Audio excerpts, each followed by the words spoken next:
नमस्कार श्रोते हो. साहित्य पंढरी कथाकथन चॅनलवर तुम्ही ऐकताय नारायण शेळके लिखित असा मी काय गुन्हा केला ही कादंबरी. आज 5वा भाग. चौथ्या भागात आपण बघितलं की आपल्या कथानायिकेचं दुसऱ्यांदा सिझेरियन झालं. रुच्याचा जन्म झाला. रुचा वाढायला लागली. पण मध्येच गणपती विसर्जनाच्या दिवशी ती पडली. तिच्या नाकाला लागलं, टाके पडले. पण त्यातून ती सुधारतीये. बघूयात पुढे काय घडतंय. आप्पांना 58 वर्ष पूर्ण झाली आणि त्यांची रिटायरमेंटची तारीख समोर येऊन ठाकली. आणि आता आमच्या कुटुंबाचा पालनपोषणाचा झरा आटणार होता. त्यांच्याच पगारावर आमचं कुटुंब अवलंबून होतं. बरं, ते काही सरकारी नोकर नव्हते, त्यामुळे पेन्शनचा प्रश्न नव्हता. आता मिळणारा पगार बंद होणार होता. आणि आमचे हे ते कोणाकडे टिकतच नव्हते. पण आमचं काही असलं तरी कंपनी आप्पांना निरोप देणार होतीच. आणि त्याप्रमाणे त्यांच्या निवृत्तीच्या तारखेला त्यांना निरोप मिळाला. निवृत्तीनंतर आप्पांना फंड, ग्रॅज्युइटी म्हणून काही रक्कम मिळाली. आता भविष्यात अशी रक्कम कधी मिळणार नव्हती. तेव्हा मिळालेल्या पैशाचं भविष्य काळासाठी काहीतरी नियोजन करणं आवश्यक होतं. पण प्रभूंच्या रक्तात नियोजन हा गुणच नव्हता. आजचं आज, उद्याचं उद्या. जो होगा वो देखा जाएगा या प्रवृत्तीप्रमाणे वागणं चालू होतं. दरमहा पगार होता, त्यामुळे खर्चाला मर्यादा होत्या. मिळेल त्या पगारात भागवायला लागत होतं. पण आता एवढी मोठी रक्कम हातात आहे, मग त्यातनं उपसणं सुरू झालं. आपणा हाच जगन्नाथ. मिळालेला पैसा, चैन आणि मजा यामध्ये खर्च व्हायला लागला. थेंबे थेंबे साचलेल्या तळ्यातून धोधो पाणी सोडलं तर कोरडं पडणारच ना ते. मग या पैशाचं काय होणार पुढे? आपण भाड्याच्या घरात राहतोय. आपलं एखादं हक्काचं घर असावं असं जरी वाटत असलं तरी आज घेऊ, उद्या घेऊ असं करता करता तो उद्या कधी उजाडलाच नाही. घराचं थकलेलं भाडं, किराणा मालाची थकलेली उधारी, दूधवाल्याचं तुंबलेलं बिल आणि इतर कोणाची केलेली उसनवारी एक रकमी देऊन टाकली आणि उरलेले प्रभाच्या लग्नाला बाजूला काढून ठेवले. मिळालेल्या पैशाची अशा प्रकारे विल्हेवाट लागली. घरात आम्ही 6 माणसं बसून खात होतो. पण उद्याची चिंता कोणाला नव्हती. रुचा आता 2 वर्षांची झाली. डॉक्टरांनी पाळणा लांबवा, प्रिकॉशन घ्या, जीवाला धोका होऊ शकतो हे सांगितलंय. आणि हे मी ह्यांना वारंवार सांगत होते, त्यांना विरोध करत होते. शिवाय आपली नाजूक आर्थिक परिस्थिती हे सुद्धा त्यांच्या कानावर घालत होते. पण यांच्या बेपर्वाई वृत्तीमुळे माझा विरोध लुळा पडला. वास्तविक पाहता मी कठोर व्हायला हवं होतं, पण पुन्हा आंधळं प्रेम आडवं आलं.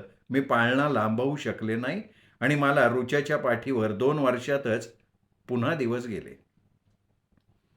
आर्थिक परिस्थितीमुळे मला आता खाजगी डॉक्टरांची ट्रीटमेंट घेणं परवडत नव्हतं. त्यामुळे सरकारी दवाखान्यात जाण्याशिवाय माझ्यापुढे पर्याय नव्हता.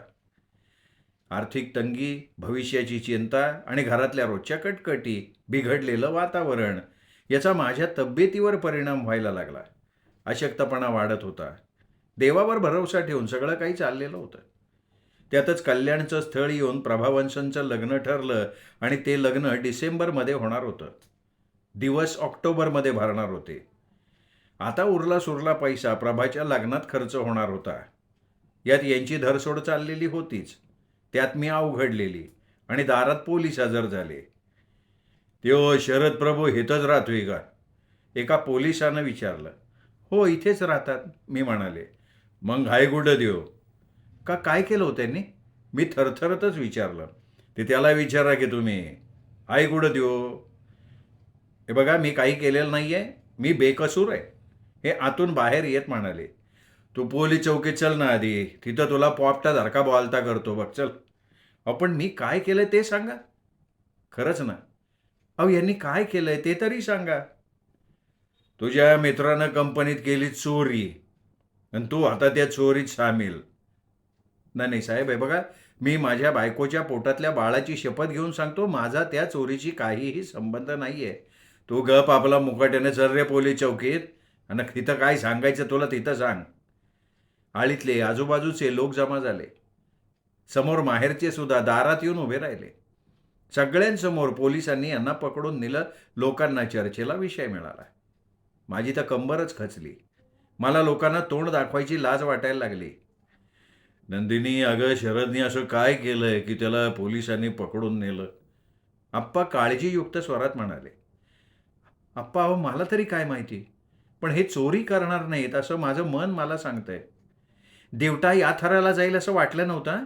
कुठल्या जन्मीचं पाप म्हणून असा शनी माझ्या पोटी जन्माला आला कोणास ठाऊक. आई चिडून म्हणाल्या.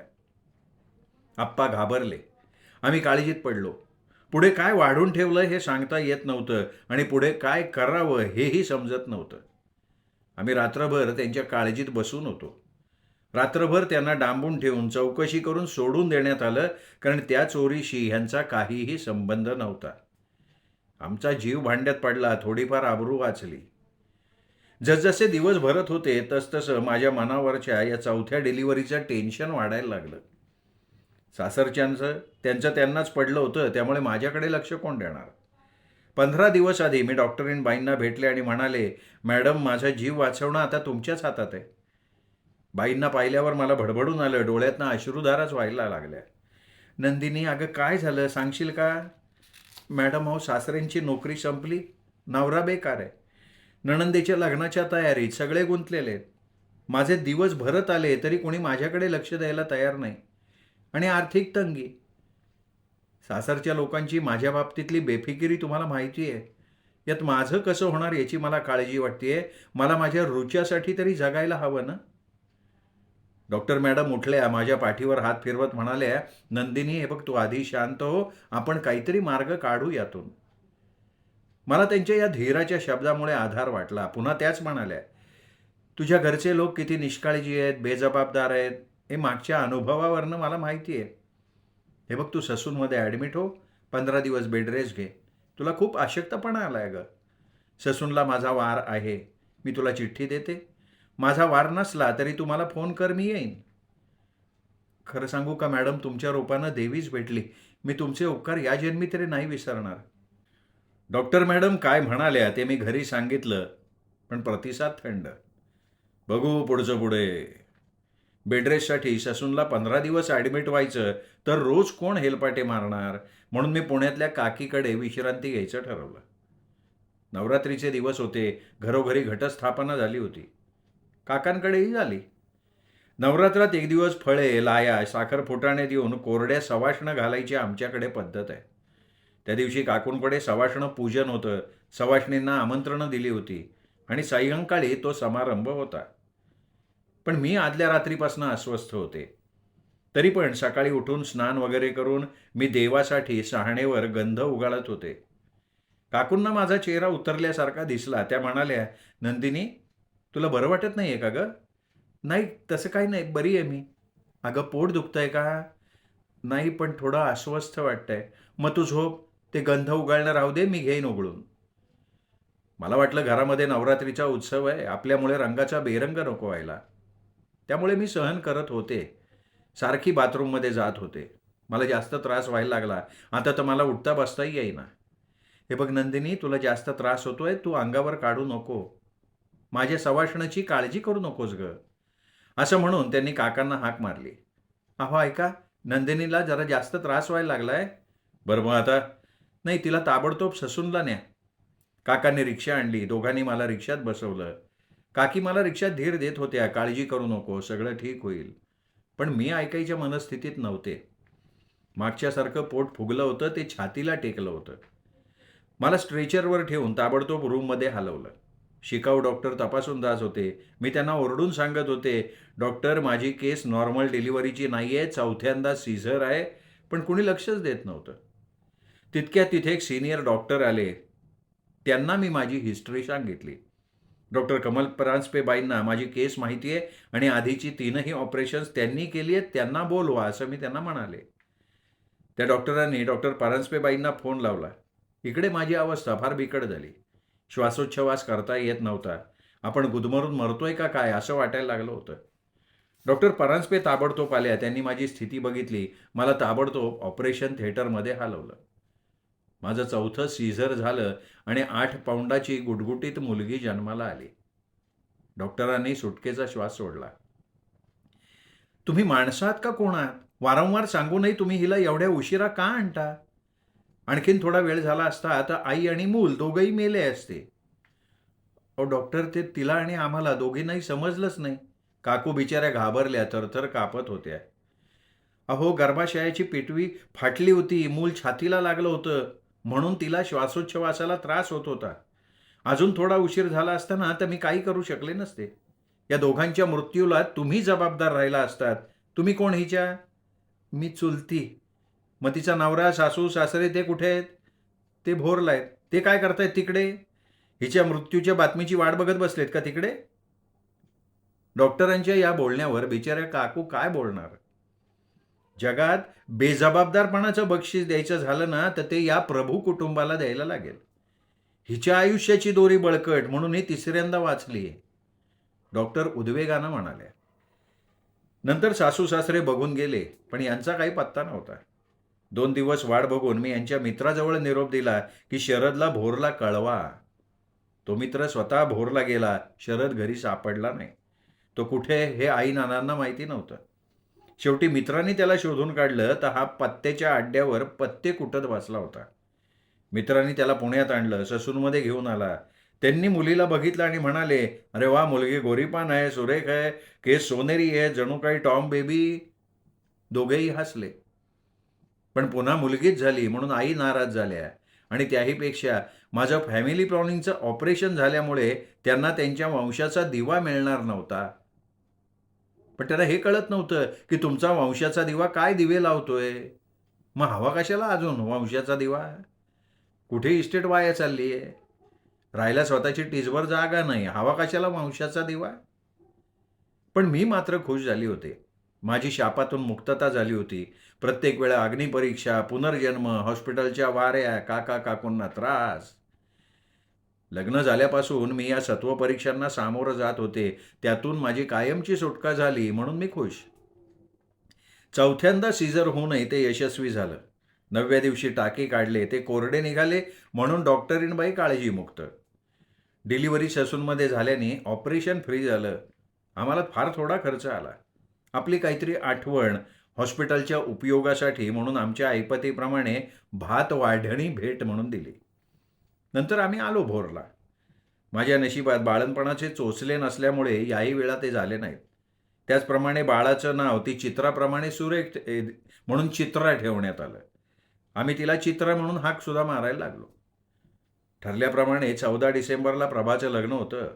मी 2 महिन्याची बाळंतीण. ऑपरेशन झाल्यामुळे जड काही उचलायचं नव्हतं, फार कष्ट करायचे नव्हते, मशीनवर सुद्धा बसायचं नव्हतं. प्रभाच्या लग्नाची खरेदी झाली. त्यात मला काही साडी आणली नाही. चित्रालाही साधा फ्रॉक आणला नाही. मला म्हणाले, तुला साडीच्या ऐवजी कानातले आणू. पण प्रभाचे दागिने आणताना नेमके कानातले विसरले असं मला त्यांनी सांगितलं. साडी नाही, कानातलेही नाही. रुचाला, चित्राला फ्रॉकसुद्धा नाही. तिला खूप वाईट वाटलं, पण तक्रार करणार कोणाकडे? मुकी बिचारी, कुणीही हाका. मला मन नाही, भावना नाही. मी त्यांच्या गोठ्यातली गाय. पण मला नसलं तर नसलं, माझ्या रुच्या चित्राला तरी आणायला पाहिजे होतं ना त्याने. माझं आईचं आतडं तुटायला लागलं. माझ्याकडे मला मिळालेले काही ब्लाऊज पीस, कापडाचे तुकडे होते. मला मशीनवर बसायचं नसतानाही मी माझ्या मुलींसाठी मशीनवर बसले आणि त्यापासून 2 फ्रॉक शिवले, त्यांच्या अंगावर घातले. तेव्हा कुठे माझा आत्मा शांत झाला. हाताने पायावर धोंडा मारून घेतला. वेदनेने कळवळण्याऐवजी त्या धोंड्याला कुरवाळत बसायची वेळ आली होती माझ्यावर. आश्रितांना यजमानाचे हक्क नसतात. उलट यजमानाच्या हाताकडे आशाळभूतपणे बघायची वेळ येते त्यांच्यावर. पडेल ते काम करावं, मिळेल ते खावं, देतील ते ल्यावं, येईल त्या प्रसंगाला निमूटपणे तोंड द्यावं. तोंड दाबून बुक्क्याचा मार सहन करावा. तक्रार कोणाकडे करायची? एका आश्रिताने दुसऱ्या आश्रिताकडे? उघड्यापाशी नागडा गेला अशी माझी अवस्था झाली. केलेल्या अक्षम्य चुकीचं प्रायश्चित्त निमूटपणे भोगणं इतकंच माझ्या हातात. भोरला आल्यानंतर मी हिंदीची प्रबोध परीक्षा दिली. काहीतरी करायचं म्हणून काहीतरी करत होते. आडरानात चुकलेल्या वाटसरूसारखी माझी अवस्था झाली. आपण कुठे चाललो आहे, कुठे पोचणार आहोत, काही समजत नव्हतं. आर्थिक तंगीमुळे घरावरची गरिबीची छाया अधिकच गडद व्हायला लागली. धुणं, भांडी, केरवारे सगळी कामं मी करत होते. अद्याप दुसऱ्याच्या घरची करायला लागत नव्हती ही कामं, यात मी समाधान होते. त्यात आईंना ब्लिडिंग सुरू झालं. त्यानं तपासणीसाठी पुण्याला नेलं. त्यांची गर्भाशयाची पिशवी खराब झाली होती. ती ताबडतोब काढून टाकण्याचा सल्ला मिळाला. जवळ पैसा नव्हता, मग आप्पा काय करणार? शेवटी ते रेडिओ विकायला निघाले. त्यांच्या भावांना ही गोष्ट कळल्यानंतर त्यांनी आप्पांना आर्थिक मदत केली. आईंचं ऑपरेशन झालं आणि रेडिओ घरात राहिला. सासू सासरे पुण्यात, घरात तांबडा पैसा नाही, पदरात 2 लहान मुली आणि त्यांचा रिकाम टेकडा बाप. मुलीचं दूध आणि रोजचं खाणं पिणं सगळं अशक्य झालं. शेवटी तिथे एका सोसायटीत महिना 50 रुपयावर मीच नोकरीला लागले. त्या 50 रुपयात फाटलेल्या संसाराला ठिगळ लावणार तरी कसं? सरकारी दवाखान्यात गोरगरिबांच्या मुलांसाठी मोफत दूध वाटत असत. तिथे गरीब बाया बापड्या जमत. आता माझी ही गणना गरिबात झाली होती. माझ्यासारखी गोरी गोमटी बाई त्या गरीब बाया शोभत नव्हती, पण गरीबाला लाज बाळगून चालणार कसं? सकाळी 7-7:30 वाजता दूध केंद्रावर रांगेमध्ये उभं राहून मी ते दूध आणत असे. त्यात पाणी टाकून ते दूध वाढवत असे. मुलींचं आवरून, मुली यांच्यावर सोपवून आणि शेजाऱ्यांना सांगून मी नोकरीवर निघून जात असे. 50 रुपयात भागणार कसं? पण रोज उसणं देणार कोण? भीकही मागता येत नव्हती. मग उपासमार व्हायला लागली. रेशनवर लाल ज्वारी, लाल भरडा तांदूळ मिळायचा. त्याला कुबट्ट उग्र वास यायचा. मोठी माणसं मन मारून खात होती, पण लहान मुलांचं काय? त्यांना समजावणार कसं? रुच्या 2.5 वर्षाची होती, तर चित्रा 6 महिन्यांची. रुच्या नुकतीच बोलायला लागली होती. भूक लागली की सारखी म्हणायची, मला आऊ दे, मला आऊ दे. मला प्रश्न पडायचा की हिला देऊ काय? आतडं तुटायचं. तिच्या निरागस चेहऱ्याकडे बघून भडभडून यायचं. माझ्या चुकीचं प्रायश्चित्त या निष्पाप मुलींना भोगायला लागत होतं. तिला बिरडं खूप आवडायचं, पण देणार कुठनं? मला नानांचे शब्द आठवले, खाऊन पिऊन उतू नका, मातू नका, भाताचा कण टाकू नका. एका बाईने कणाकणाने भात साठवला होता. कणाकणाने साठवलेला पायलीभर भात संकटसमयी तिच्या कामी आला. मला सुद्धा त्याची प्रचिती आली. मीही एक गाबभर भात साठवला होता. सांगताना अजूनही अंगावर शहारे येतात. मी ते भातकण खलबत्त्यात कुटून त्याचा भात करून, थोडेसे वाल होते त्याचे बेरडं करून रुच्याला खायला दिलं. तिच्या चेहऱ्यावरचा तो तृप्तीचा आनंद बघून माझे डोळे पाण्याने भरून आले. काय हे दुर्दैव की आपण आपल्या सोन्यासारख्या पोरींना पोटभर खाणं सुद्धा देऊ शकत नाही. बायकोची होणारी कुतरओढ, कुटुंबाची होणारी उपासमार, मुलींची होणारी हेळसांड याचा यांच्या मनावर काहीच परिणाम होत नव्हता. ते तिराहितासारखे आमची वाताहत बघत होते. नाही दया, नाही माया, नाही प्रेम, यांच्या हृदयाला पाझरच फुटत नव्हता. पहिल्यापासून स्वच्छंदी आणि बेजबाबदार वागणं, अंगात असलेली बेपर्वाई, त्यामुळे त्यांच्यावर कसलाही परिणामच होत नव्हता. 2 वेळा घरात मिळेल ते गिळायचं, नाही तर बाहेर खायचं. घरात लोळायचं, नाही तर गावभर उंडारायचं. मित्रमंडळीत टावाळक्या करत फिरायचं. या त्यांच्या नित्यक्रमात फरक पडत नव्हता. मला खूप राग यायचा. मी चिडायची. म्हणायची, अहो काहीतरी कामधंदा करा. अगं माझ्यासारख्या कमी शिकलेल्या माणसाला नोकरी देणार कोण? आणि धंदा करायला भांडवल कोण देणार? चाललंय ते बरं चाललंय की माझं. मग हमाली करा, मजुरी करा, त्याला शिक्षण आणि भांडवल नाही लागत.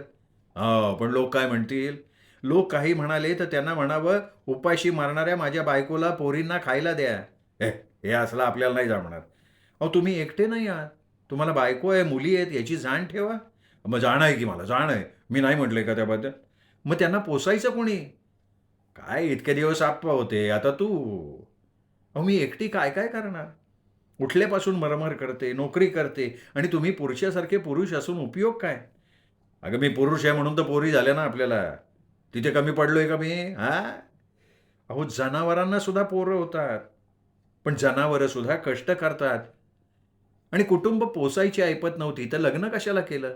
लग्नाच्या वेळी मारे माझ्या वडिलांना म्हणालात, मला 2 हात आहेत, मी घट्टा आहे, मेहनत मजुरी करीन, तुमच्या पोरीला सुखात ठेवीन. यालाच सुख म्हणतात का हो तुमच्या? बोलाची कढी, बोलाचा भात, वारे. पण हे एवढे निगरगट्ट, गेंड्याचं कातडं पांघरलेले की त्यांच्यावर कसलाही परिणाम होत नव्हता. उलट फिदी फिदी हसून विषय टाळायचे. निर्लज्जम सदासुखी असं त्यांचं वागणं. नोकरीवर जाताना नाईलाजास्तव पोरींना यांच्या भरवशावर सोडून जावं लागत होतं. पण हे पोरींना नीट सांभाळतील याचा भरवसा नाही. काय करणार? शेजारी पाजारी एकदा सांभाळतील, 2दा सांभाळतील, पण रोजचं झालं तर गळ्यात झंझट घेणार कोण?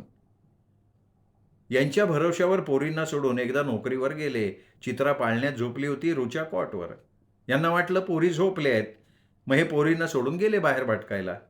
इकडे रुचा उठली, कॉटवरनं खाली पडली. डोक्याला लागलं म्हणून रडायला लागली. तिच्या आवाजानं चित्रा उठली, ती पाळण्यात किंचाळायला लागली. तितक्यात मी घरी आले. ते दृश्य बघितलं, पळत गेले, रुच्याला उचललं. ती घाबरलेली होती. तिच्या दोन्ही कानात फुंकलं, तिला छातीशी धरलं, तेव्हा ती शांत झाली.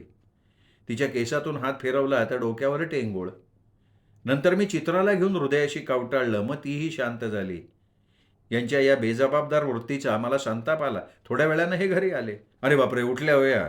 मला वाटलं दोघी झोपले आहेत, तासभर तरी उठणार नाहीत. मग गेलो थोडा फिरायला. त्या आत्ताच नाही उठल्या, त्या मागाशीच उठल्या आहेत. रुच्या कॉटवरनं खाली पडली, तिच्या डोक्याला आलंय टेंगूळ. तुम्हाला साधी पोरंही सांभाळता येत नाहीत का हो? हे बघ, तुझ्या नोकरीपेक्षा ही पोरं सांभाळणं फार अवघड आहे. मग करा नोकरी, मी घरी सांभाळते पोरींना. नाही नाही, तेवढं सोडा, तेवढं सोडून काही पण बोल. तर काय बोलायचं बाकी ठेवलंय हो तुम्ही? तुम्हाला काय वाटतं मी नोकरी करते म्हणजे चकाट्या पिटायला किंवा पत्ते खेळायला जाते का? आता ते तुझं तुला माहिती घे. मग येऊन बघा, खात्री पटेल. काय आवश्यकता नाही मला. इथून पुढे अशी चूक होणार नाही, सॉरी. असं म्हटलं आणि बाहेर चालते झाले. पोटाला पुरेसं अन्न नाही, मानसिक कोंडमारा, कष्ट, धावपळ आणि सासू सासरे निवांत पुण्यात जाऊन बसले. माझी आई समोर राहत होती, त्यामुळे तिला सगळं कळत होतं.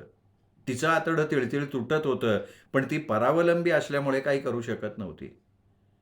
माझे भाऊ गोपाळ, गोविंदा आणि बहीण संध्या माझ्यावर चिडून होते, कारण मी असा विवाह केल्यामुळे शाळेतली मुलं त्यांना चिडवत होती, त्यांना टोमणे मारत होती आणि ते त्यांना खपत नव्हतं. ते त्यांना सहन होत नव्हतं आणि हे सगळं माझ्यामुळे घडलं म्हणून त्यांचा माझ्यावर राग. त्यामुळे रुच्या ज्यावेळी गणेशोत्सवाच्या वेळी पडली ना, त्यावेळी कोणी भेटायला आलं नाही. वामनदादा मात्र आला भेटायला. अशा संकट समयी आपल्या प्रेमाच्या, नात्याच्या माणसांची खूप आठवण येते. त्यांची ओढ जाणवते. माईच्या कुशीत तोंड लपून मनसोक्त रडावं असं वाटायचं, पण ते माझ्या नशिबातच नव्हतं. मला कोणी नव्हतं, मी एकटी निराधार झाले होते. भावंडांना भेटण्यासाठी मी त्यांना पिठाच्या गिरणीत गाठून बोलायचा प्रयत्न करायचे, पण माझ्याशी त्यातलं कुणीही बोलत नव्हतं. धाकटी संध्या माझ्या अंगाखांद्यावर मोठी झाली. तिचा मला लळा होता, माझा तिला लळा होता. तिला माझ्याशी बोलायची खूप इच्छा होती, पण नानांनी तिला ताकीद दिली होती. त्यामुळे नानांना घाबरून ती माझ्याशी बोलायचं धाडसच करत नव्हती. आई नको नको म्हणत असताना मावशी आणि आजी नाना घरात नसताना मला बोलवायच्या. आईला भेटायचा मोह मला आवरायचा नाही. मी लपत-छपत घरी जायची, तरी माझ्या छातीवर नानांचं दडपण असायचं. एकदा तर मला घरी बोलवलेलं असताना नाना अचानक घरी आले. आई, आजी, मावशी आणि मी, आमची घाबरगुंडी उडाली. मावशीनी मला कॉट खाली लपवलं आणि स्वतः पाय खाली सोडून समोर बसली. तिच्या साडीमुळे मी झाकली गेले होते. मावशी आणि आजी यांच्या चेहऱ्यावरचा रंगच उडालेला होता. काय झालं काय? तुम्ही अशा कावऱ्या बावऱ्या काय झाल्या? नानांनी विचारलं. नाही, कुठे काय, काय नाही. अगं, घरात वाघ शिरल्यासारखी माझ्याकडं का बघतीयस मग? नाही, तुम्ही ध्यानी मनी नसताना अचानक आलात ना घरी, म्हणून आश्चर्य वाटलं. काय म्हटलं, या बाजूला आलोय तर घरी जावं, चहा प्यावा आणि मग निघावं.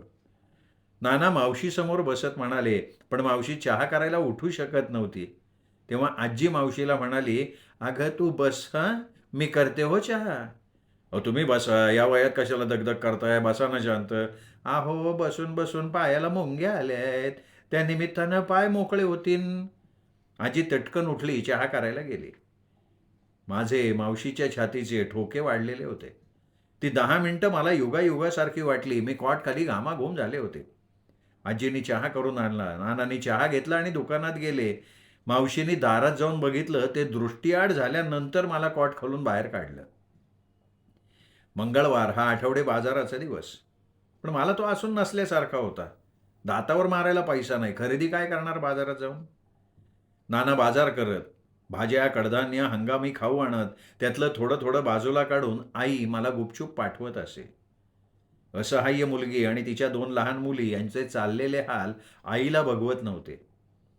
दुधात पाणी मिसळल्यामुळे पाण्यातल्या बॅक्टेरियामुळे चित्राला पाण्यासारखे जुलाब चालू झाले. सरकारी दवाखान्यातलं औषध देऊनही काही उपयोग नव्हता. पोरगी सुकत चालली होती. खाजगी डॉक्टरकडे जायला पैसा नव्हता. सरकारी डॉक्टरांनी बाहेरचं औषध लिहून दिलं, त्याची किंमत होती ₹2. तांबडा पैसा नव्हता जवळ, ₹2 आणणार कुठनं? सारखे जुलाब होत होते. पोटात काहीही थांबत नव्हतं. सकाळ संध्याकाळ खराब झालेले कपडे धुवायला लागत. चित्राची अवस्था बघवत नव्हती. तिच्या हातापायाच्या काड्या झाल्या होत्या, डोळे खोल गेले होते. तिच्यात तर रडायचं त्राण सुद्धा शिल्लक राहिलेलं नव्हतं. रात्री 9च्या सुमाराला मी हे आणि रुचा घरात असेल ते खात बसलो होतो. हे म्हणायचं कारण म्हणजे आम्हाला जेवायला मिळतच नसे. चित्रा पाळण्यात झोपली होती. त्याचवेळी यांचा चिटणीस नावाचा मित्र घरी आला. त्यांनी चित्राला बघितलं पाळण्यात.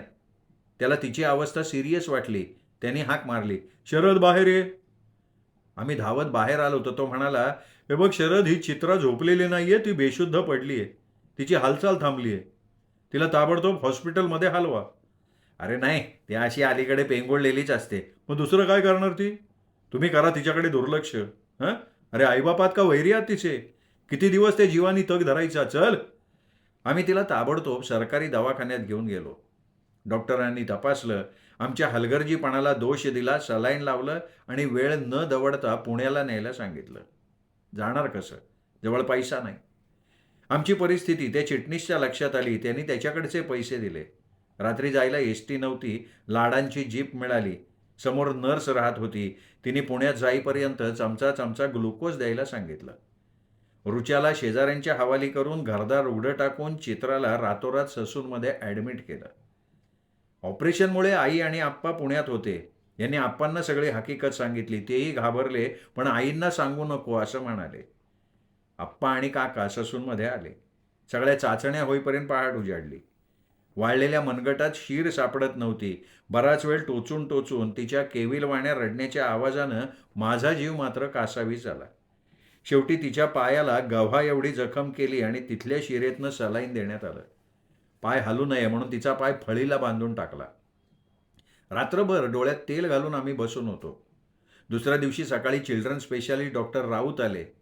तो माझ्या मावस भावाचा मित्र. त्यांनी मला ओळखलं. ओळखीमुळे त्यांनी चित्रावर आपुलकीनं ट्रीटमेंट सुरू केली.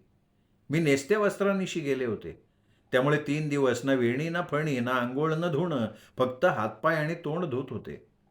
अशा अवस्थेत 4 दिवस काढले, पण चित्रा मरणाच्या दारातून परत आली याचं समाधान मात्र मोठं होतं. डॉक्टरांनी औषधं लिहून दिली आणि 4थ्या दिवशी आम्ही परस्पर भोरला आलो. हळूहळू चित्राची तब्येत सुधारत होती. नंतर आई आप्पा भोरला आले. हळूहळू चित्राची तब्येत सुधारत गेली. त्यामुळे खाण्यापिण्याची आणि मुलींना सांभाळण्याची काळजी मिटली, कारण आई आणि आप्पा आता भोरमध्ये आलेले होते. श्रोते हो, हा भाग इथेच संपला. आपण ऐकलं चित्रा किती केविलवाणी अवस्था झाली होती पोरीची, पण आता आई आणि आप्पा भोरमध्ये आलेले आहेत. परत हे कुटुंब एकत्र झालेलं आहे, पण पैशाची तंगी मात्र होती तशीच आहे. बघूयात पुढे काय घडतंय. उद्या भेटूयात साहित्य पंढरी या कथाकथन चॅनलवर. नमस्कार.